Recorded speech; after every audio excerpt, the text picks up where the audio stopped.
Bismillahirrahmanirrahim. Assalamualaikum warahmatullahi wabarakatuh. Innal hamdalillah nahmaduhu wa nasta'inuhu wa nastaghfiruh wa na'udzu billahi min syururi anfusina wa sayyiati a'malina. May yahdihillahu fala mudhillalah wa may yudlil fala hadiyalah. Asyhadu an la ilaha illallah wahdahu la syarikalah wa asyhadu anna Muhammadan abduhu wa rasuluh. Allahumma salli ala sayyidina Muhammad wa ala alihi wa ashabihi wa man tabi'ahum bi ihsan ila yaumiddin, amma ba'd. Qala Allah ta'ala fi kitabihil karim ba'da a'udzu billahi minasy syaithanir rajim. Ya ayyuhalladzina amanu taqullaha haqqa tuqatih wa la tamutunna illa wa antum muslimun. Wa qala wa in kana dzu usratin fanadhiratun ila maisarah wa an tasaddaqu khairun lakum in kuntum ta'lamun. Wa qala Nabi sallallahu alaihi wasallam,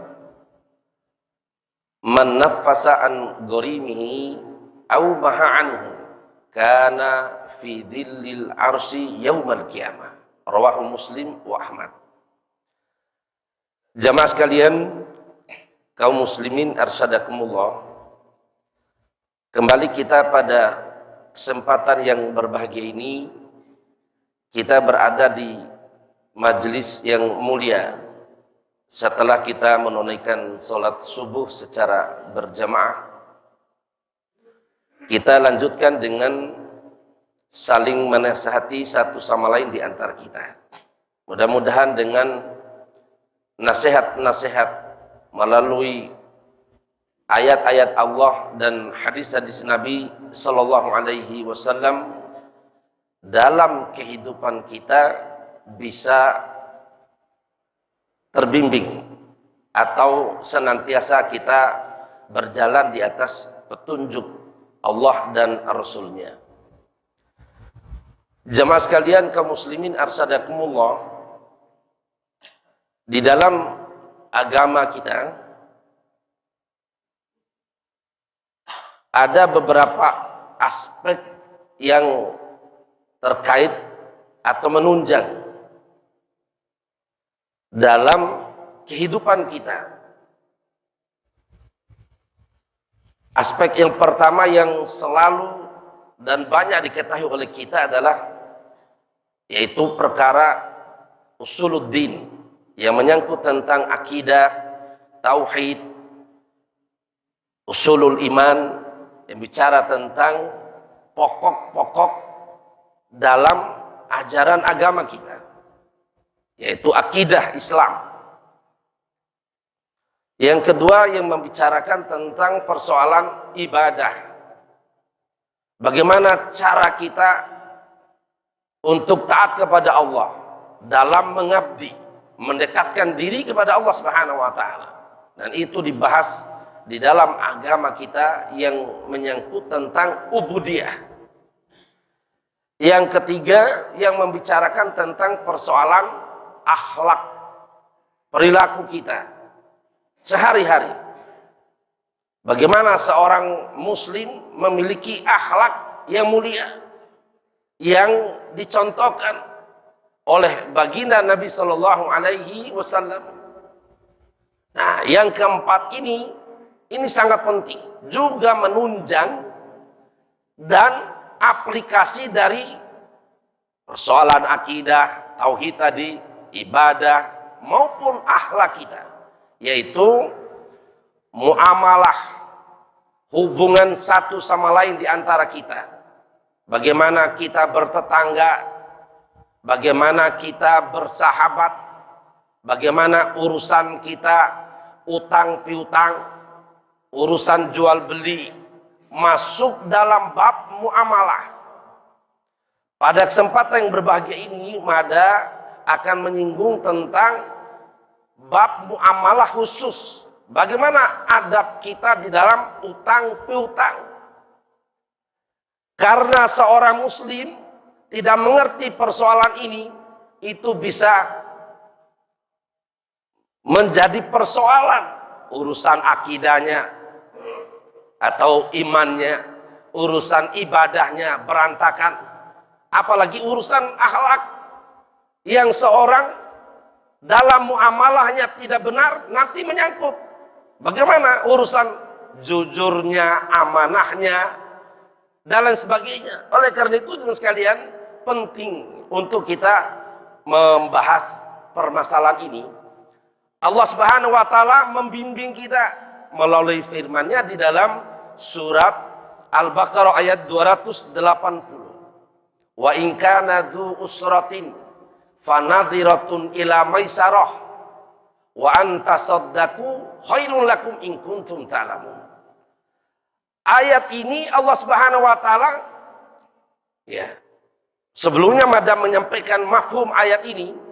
Wa in kana dzu usratin, kalau ada orang yang dalam kesulitan, yang dimaksudkan di sini adalah dalam kesulitan urusan utangnya, dia belum mampu membayar utangnya karena kesulitan hidup yang dialami. Wa in kana dzu usratin, orang-orang yang dalam kesulitan, kata Allah, fanadhiratun ila maisarah. Hei saudara-saudara yang memiliki kelonggaran harta atau orang-orang kaya, fanadhiratun ila maisarah, beri kelonggaran, beri tempo kepada orang yang sedang kesulitan, tidak mampu bayar utang itu, kata Allah. Fanadhiratun ila maisarah, beri dia tempo. Jamaah sekalian, kaum muslimin arsadakumullah, coba ayat ini bagaimana Allah membimbing, mentarbiyah antara orang yang utang dan orang yang diutangi. Allah Subhanahu wa taala tidak menghendaki antara dua saudara ini menjadi persoalan. Karena kita tidak sedikit mendapatkan gara-gara urusan utang piutang menjadi berantakanlah yang lainnya. Ukhuwah persaudaraan, kemudian tidak saling menyapa, akan saling berkelanjutan persoalan-persoalannya. Maka utang ini adalah urusan yang berat dalam agama kita. Nanti pada sampaikan dalam beberapa hadis kaitan dengan utang piutang ini. Jamaah sekalian, wa anta saddaqu khairul lakum.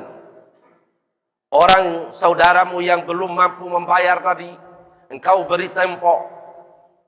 Barang sesaat diberi tempo sampai dia longgar, dia mampu membayar. Kalau dia belum mampu membayar, beri lagi tempo sampai dia mampu lagi. Kalau dia belum mampu membayar, beri lagi tempo, kata Allah Subhanahu wa taala. Baru engkau akan lihat kalau memang benar dia dalam kondisi sulit, dia dalam kondisi yang sangat sempit, tidak mampu membayar. Ya, ujian demi ujian yang dapat, kata Allah, wa anta saddaqu, lebih baik engkau mensedekahkan. Wa anta saddaqu khairul lakum, kamu sedekahkan, itu lebih baik bagi kamu di sisi Allah jika kalian mengetahuinya, kata Allah. Jamaah sekalian, dalam bab muamalah kita terasa sulit kalau kita pertama memberi tempo kepada orang yang utang kepada kita. Yang kedua, jarang atau tidak ada kamusnya dalam urusan muamalah kita orang menghapus utang piutang. Tetapi di dalam agama kita ternyata Allah dan Rasulullah SAW sangat memperhatikan persoalan ini. Ayat ini jemaah sekalian, asbabun nuzulnya, sebab Allah turunkan ayat ini. Jadi Bani Amir bin Amir memberi utang kepada Bani Mughirah. Jadi Bani Mughirah ini meminjam uang kepada Bani Amir. Lalu jatuhlah temponya. Bani Amir bin Amir datang menagih kepada Bani Mughirah. Lalu Bani Mughirah mengatakan, saudaraku, ini kami baru nanam. Belum waktunya kami untuk memanen. Berilah saya tempo untuk membayar utang saya atau utang kami sampai kami panen. Lalu Bani Amir tidak mau, pokoknya harus dibayar sekarang. Bani Mughirah ini sebagai merasa melihat saudara muslimnya. Bani Amir adalah saudara muslimnya, Bani Mughirah adalah saudara muslim. Namun apa? Bani Amir tidak mau tahu, harus segera dibayar. Bani Mughirah ini merasa dadanya sesak, merasa dadanya sempit.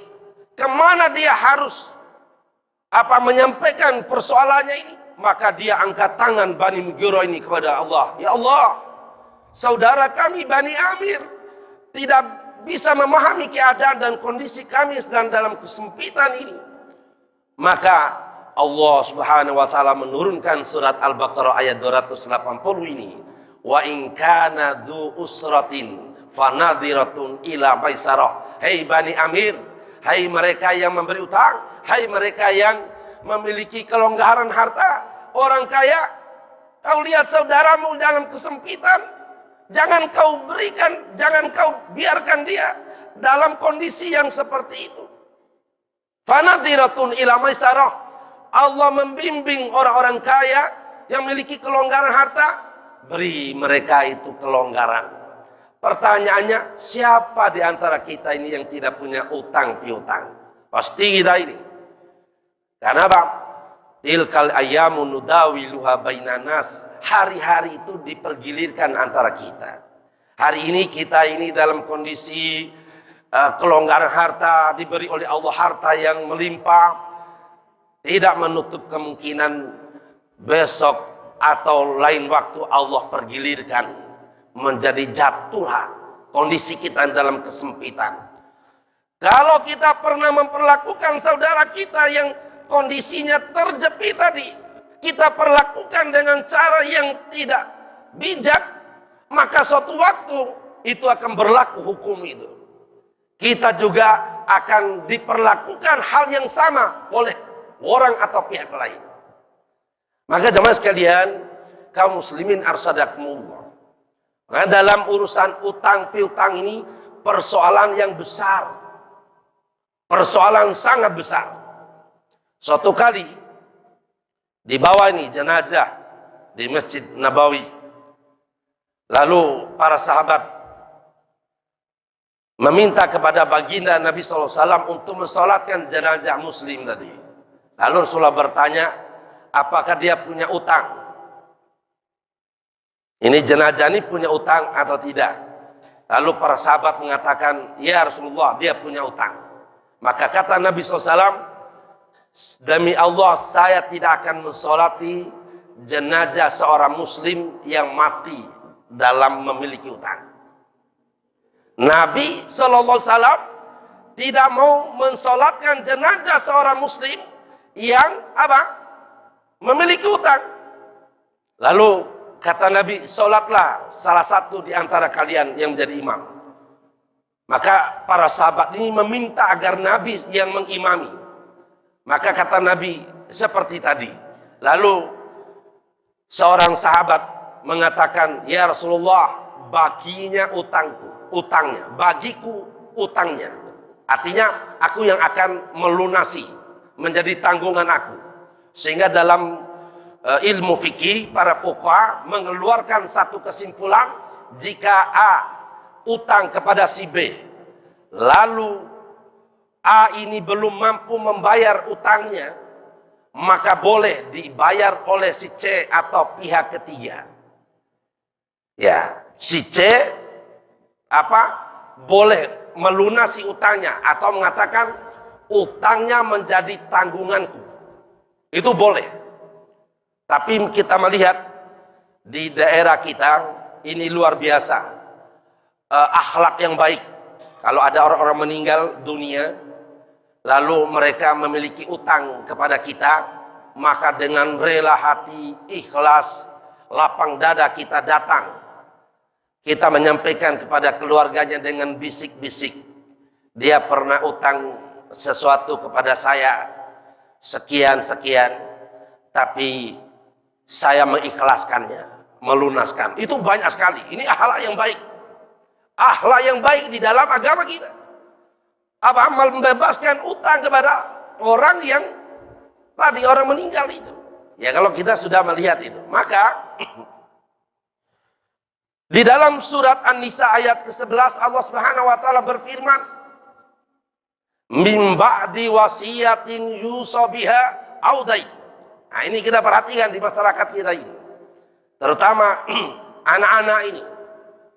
Ketika ada orang tua yang meninggal dunia, hal yang pertama harus ditunaikan bukan bagi warisan. Di dalam ayat ini surat An-Nisa ayat 11 Allah Subhanahu wa taala menyampaikan mim ba'di wasiyatin. Orang yang meninggal dunia tadi, yang pertama kali yang harus ditunaikan adalah wasiatnya. Yang kedua adalah audain, atau bayarkan utangnya dia.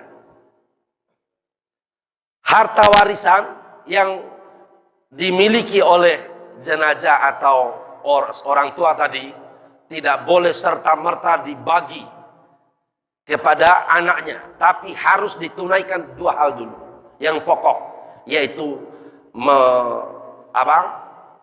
menunaikan wasiatnya. Makanya anak harus cermat, perhatikan atau nanya, apakah orang tua kita pernah berwasiat atau tidak.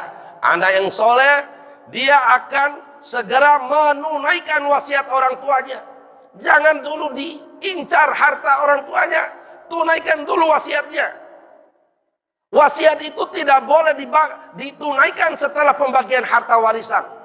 Bisa-bisa wasiat orang tua itu tidak akan ditunaikan. Kenapa? Kalau bahasa kita ini mentu namanya. Jadi sudah dibagi di warisan. Oh, ternyata orang tua kita ada wasiat dan punya utang. Lalu nanti di antara anak-anaknya akan saling istilahnya menyuruh yang lain, kamu saja yang bayar utang, kamu aja yang bayar utang. Tidak, saya milih banyak kebutuhan, kamu aja yang bayar utang. Artinya apa? Utang dan wasiat orang tua tidak tertunaikan. Maka di ayat ini Allah membimbing orang-orang yang meninggal dunia, segera cari tahu apa wasiatnya dia.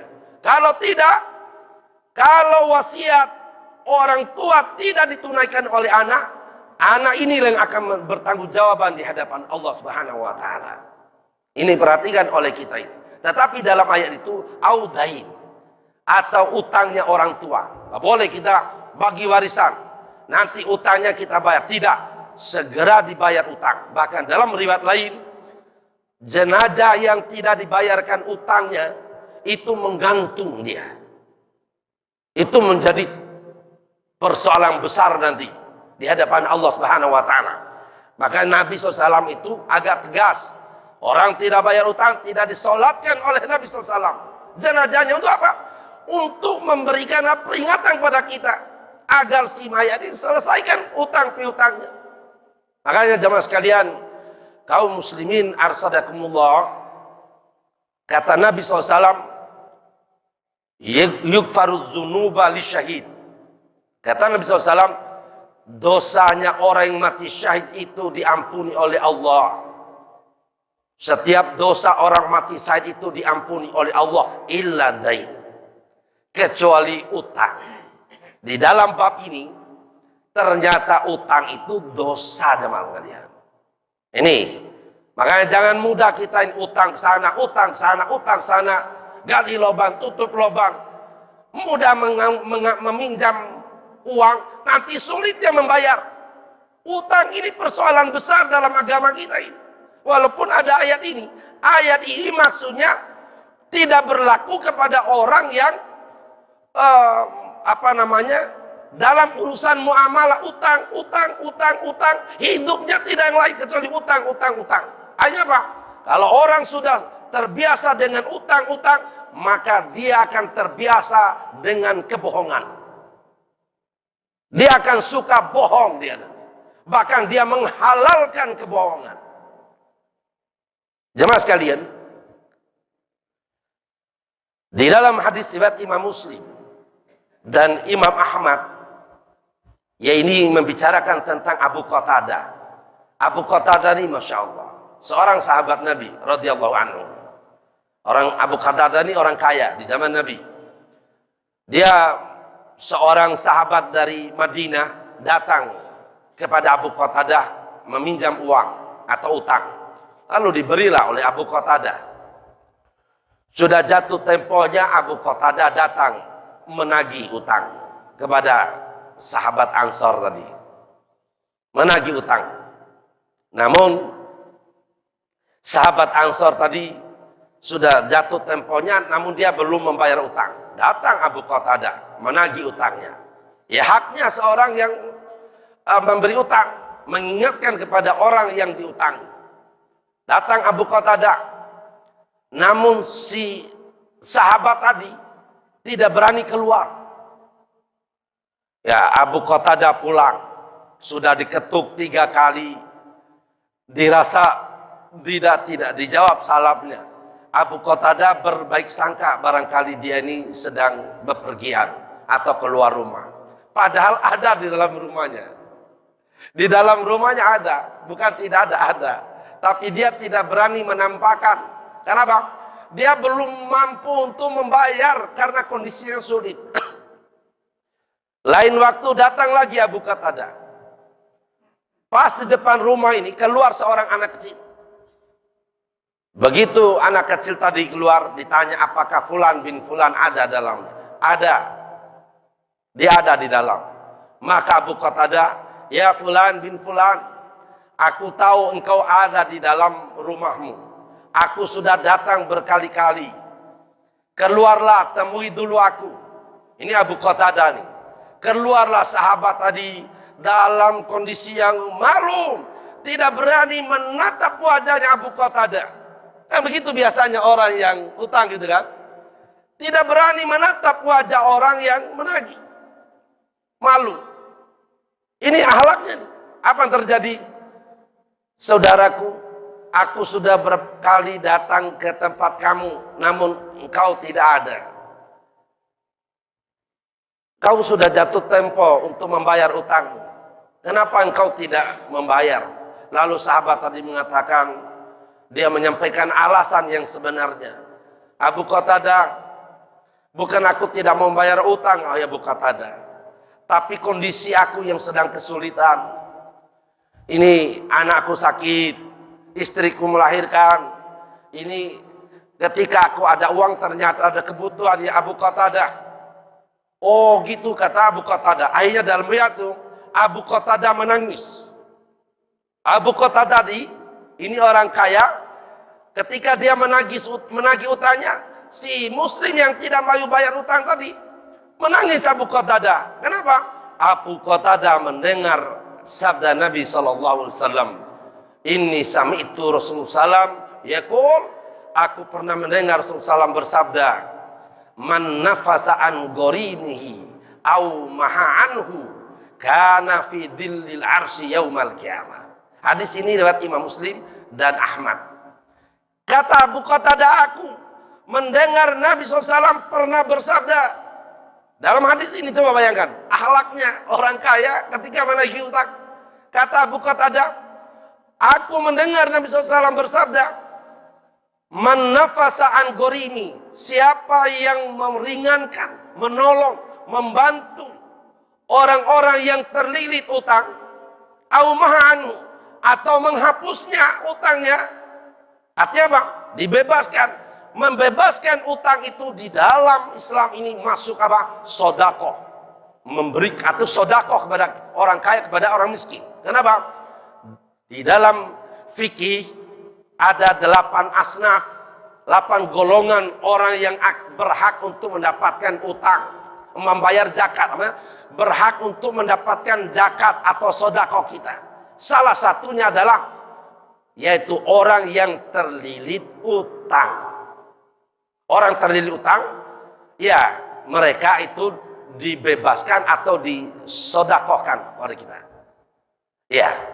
Atau kalau kita tidak mau membebaskan atau tidak mau menyelesaikan utangnya, diberi lagi tempo sampai dia mampu untuk bayarnya. Maka kata Abu Qatadah, aku mendengar Nabi SAW bersabda, man nafasa an gorimihi au maha anhu, siapa yang meringankan orang yang terlilit utang, memberi kelonggaran kepada dia.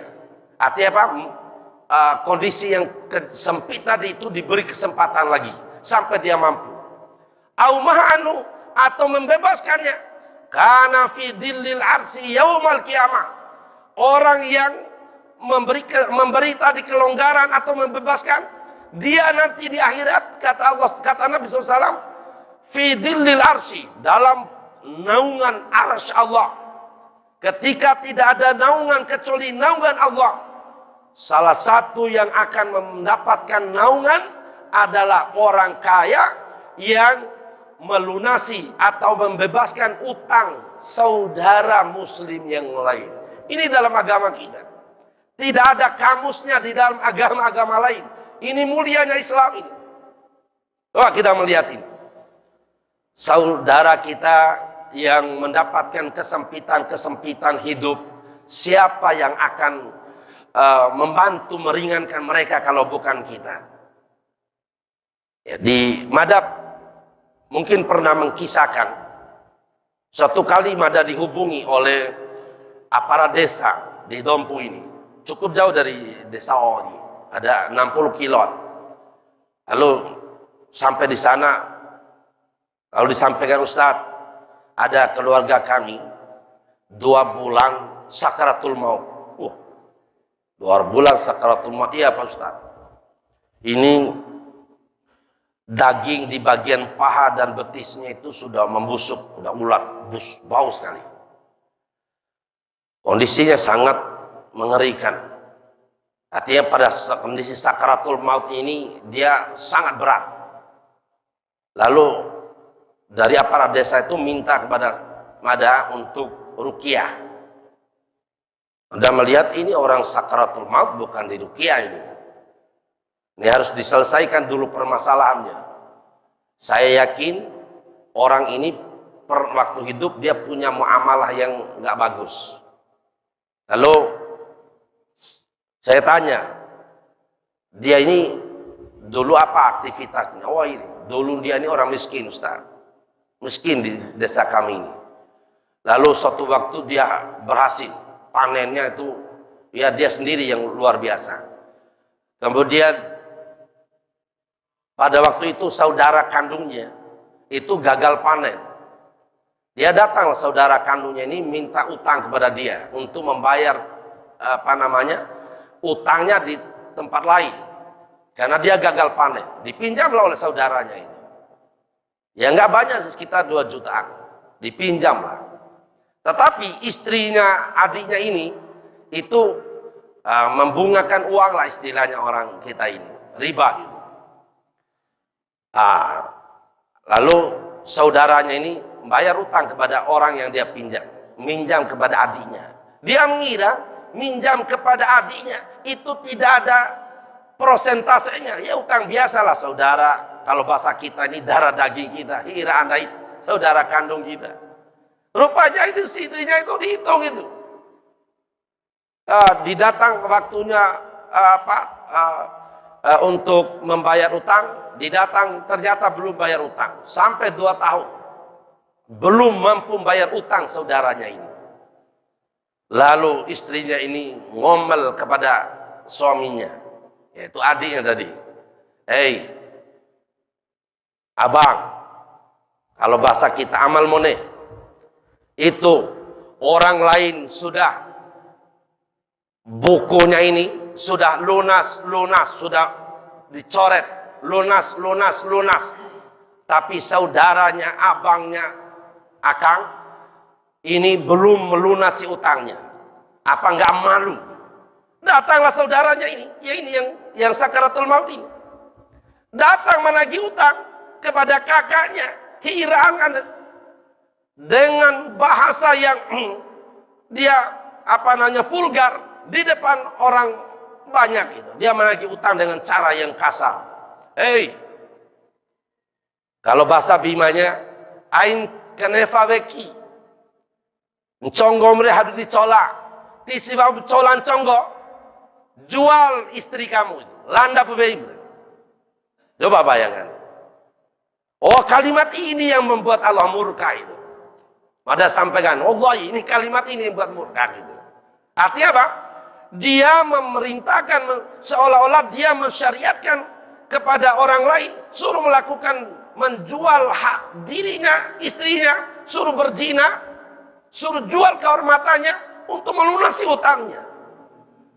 Akhirnya kalimat ini membuat Allah murka. Akhirnya Pak Mada sampaikan, segera dia harus minta maaf kepada abangnya itu. Masya Allah. 5 menit kemudian meninggal dengan baik. Ini Mada yang menjadi saksi. 5 menit kemudian jadi baik. Ya, meninggal. Udah 2 bulan sudah sengsara itu, sakaratul maut itu. Artinya apa? Urusan muamalah ini bukan urusan yang kecil jemaah sekalian. Urusan besar. Gitu. Maka jemaah sekalian, kaum muslimin arsadakumullah, mari kita memahami ini. Tetapi sekali lagi, ayat ini wa in kana dzu usratin fanadiratun ila maisarah, orang-orang kaya hendaknya memberi kelonggaran, memberi tempo kepada orang yang sedang kesulitan, belum mampu membayar hutang. Ayat ini tidak berlaku kepada orang yang mampu membayar namun dia belum mau membayar. Tidak berlaku ayat ini. Kan begitu? Karena ada orang nih suka nunda-nunda utang. Belum mau padahal dia sudah ini. Udah ini mestinya harus membayar utang, dia tidak membayar utang. Ya. Kondisi orang yang dalam kesulitan itu di dalam fikih itu orang yang sama sekali tidak memiliki kebutuhan pokok. Berasnya tidak ada, untuk uang hidup sehari-hari tidak ada, tidak cukup lah. Itu orang yang dalam kesempitan.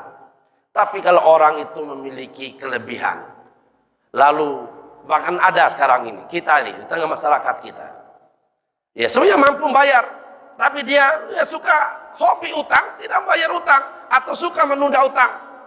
Beli TV, kredit ini, ambil uang ini, ya utang tang terus. Beli TV tadi, beli motor, beli perhiasan, beli perkakas rumah tangga, kursi sudut. Padahal apa? Dia utang kepada si A belum bayar. Ini yang persoalan kita. Ayat ini tidak berlaku oleh orang yang gaya hidupnya seperti itu. Tidak berlaku ayat ini orang yang gaya hidupnya utang. Ayat apa yang terjadi? Banyak kasus perceraian suami istri gara-gara istri ya gayanya seperti tadi itu. Padahal itu utang. Tas yang dipakai ke tempat pelaminan pernikahan, tas utang, kredit. Baju yang dipakai utang. Sepatu, sandal, selop yang dipakai utang. Semuanya itu dengan utang gaya kita ini. Apa yang terjadi? Gaya hidup yang model seperti ini disebut dengan hedonisme. Orang yang senang utang, itu dengan memenuhi kebutuhannya tadi. Mesti apa? Kata Nabi SAW, ada 3 hal yang tidak boleh ditunda, kata Nabi SAW. Yang pertama, kalau ada orang yang meninggal dunia, segera dikuburkan, jangan ditunda-tunda. Yang kedua, kalau memiliki anak gadis, lalu datang laki-laki soleh yang melamarnya, jangan ditunda-tunda. Segera nikahkan. Jangan diperiksa dulu. NIP-nya berapa? Sarjana apa? Jangan ditanya dulu. Coba begitu Pak Guru. Sekarang ini antara sarjana dengan tidak sarjana, ya malah sukses yang tidak sarjana dalam hidup ini. Yang sarjana, udah bagus, maaf saya juga sarjana, banyak sarjana, tapi akhirnya jadi petani, jadi peternak gitu kan. Malah yang tidak sarjana melejit gitu. Artinya apa? Tapi kita sekolah itu untuk tahu banyak hal, untuk pengetahuan kita, wawasan kita.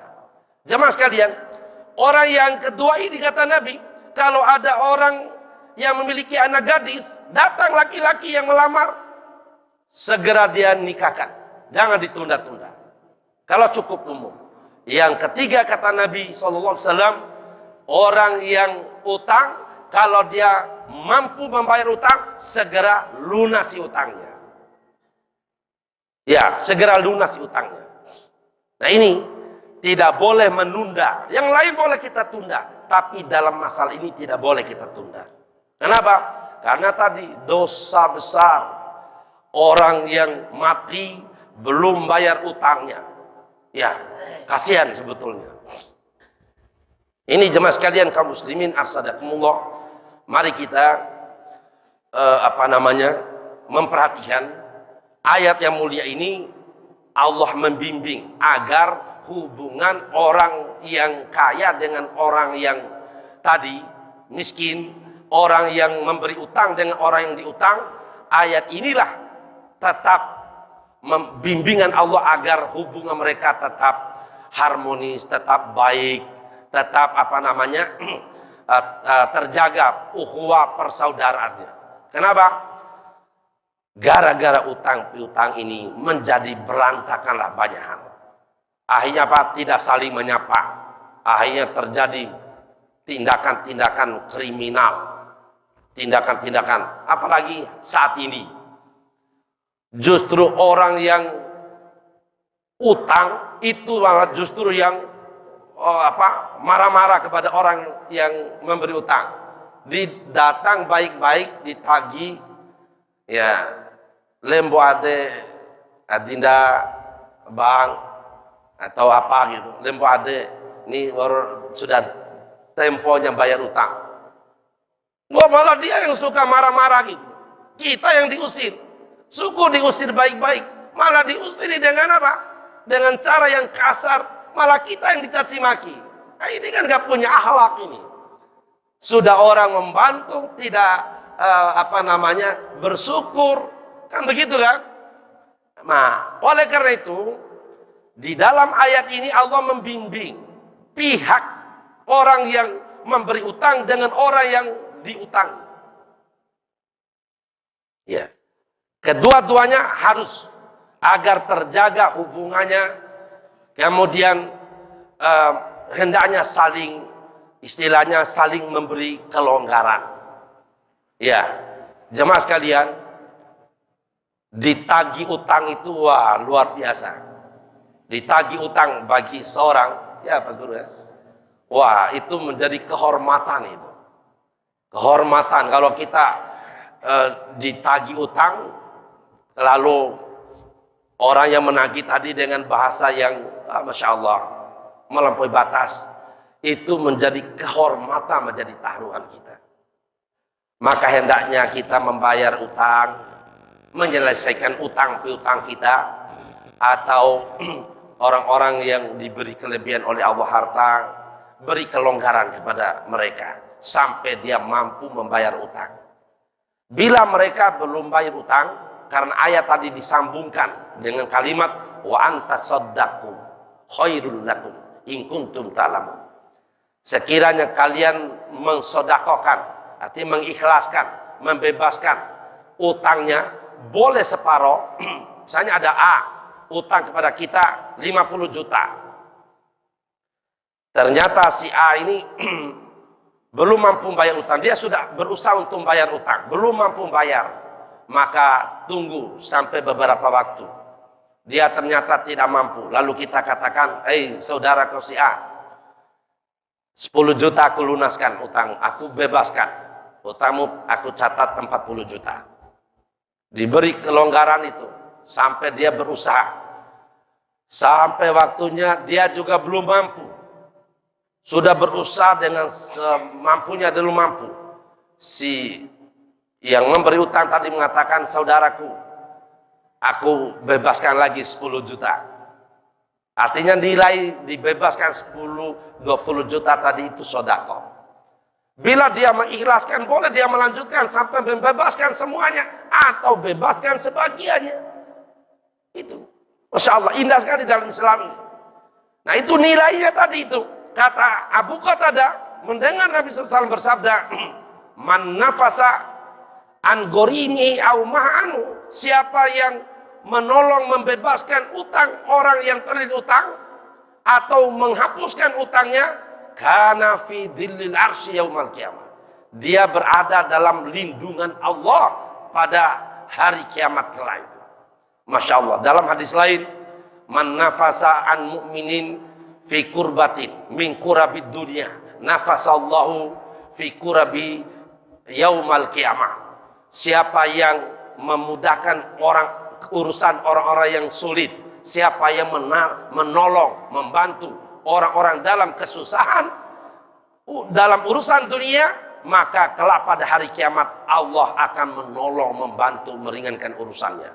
Dalam riwayat lain, dia ada orang kaya nih, wa yu'ta al-abdu yaumal qiyamah, didatangkan seorang hamba pada hari kiamat. Ini hamba ini orang kaya.